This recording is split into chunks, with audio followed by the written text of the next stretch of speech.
But, I've just got a few minutes left here, but I want to ask you one more really important question. And it's one that always comes up when you talk about digital transformation.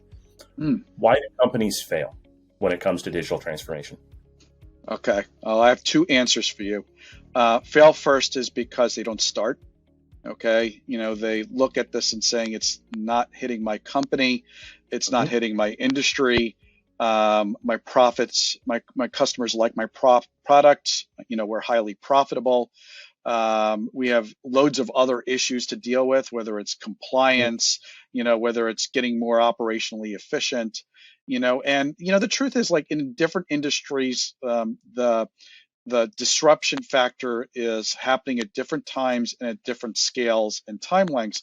But I don't believe it's not going to be that industries are immune to it. I've spoken to higher ed companies, institutions, and said, look, COVID was your wake up call, right? The idea of doing virtual classrooms didn't work during COVID for all the reasons that we know that in-person learning is important. But you got to tell me that there isn't the right balance that higher ed institutions need to figure out over the next decade. Same thing with hospitals. You take a hospital, telehealth. In early stages, we're not doing this here. All the compliance factors had to switch gears really quickly because of the pandemic. And now I talk to hospitals about patient experience and making life easier for doctors and nurses. And how do we become more data driven and not just finding ways to cut admin costs? So it's number one, I think, is just this notion that it's not important for my organization. I think number two is when you talk about what makes them successful, right? We got buy-in, we got some dollars to go invest in this. We have a CIO and a CMO partnering in terms of what the transformation looks like. The real transformation has to be bottom up.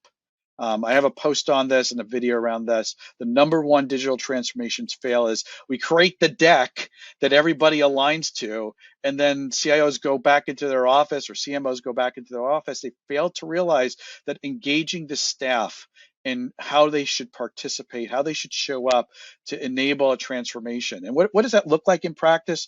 I might be somebody in sales who knows exactly end-to-end how customers are buying our products today. That person in sales needs to help me understand that, right? What does our sales process look like today? And then eventually learn what are the new products? What are the new systems that we're going to have in place to enable this? What are buyers looking for differently than in the new product than they were selling in the old product? That's a transformation, is a bottom-up transformation in terms of how we're evolving. What are some of the ways we're performing how we're measuring performance differently than we were in the past? It's not just an operational OKR. We're thinking about growth, and we're thinking about finding and attracting customers that are profitable for us. How do we get that information to our staff, and how do we build processes up that fulfill that? So it's, if I can't engage the staff as participating, sharing information, joining agile teams, becoming more developing their business acumen on the technical side, but on the business side, building their technical acumen so that they can actually work with no-code tools and work with data and work with analytics to evolve how we're offering new products and services. That's what digital transformation is all about.